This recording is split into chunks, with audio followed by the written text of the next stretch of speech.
Nilinaw ng Malacanang na sa ngayon ay walang utos si Pangulong Marcos Jr. para itigil o buwagin ang Independent Commission for Infrastructure o ICI.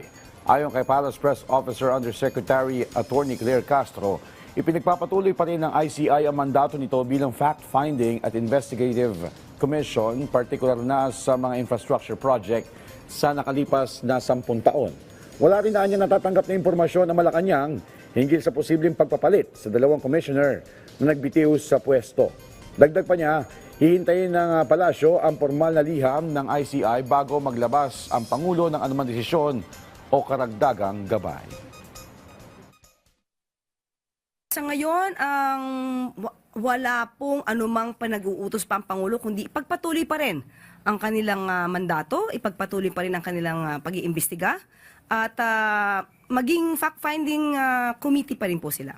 So kung sila po ay susulat sa Pangulo, hintayin po natin ang kanilang panawagan sa Pangulo para po masagot naman ito ng Pangulo.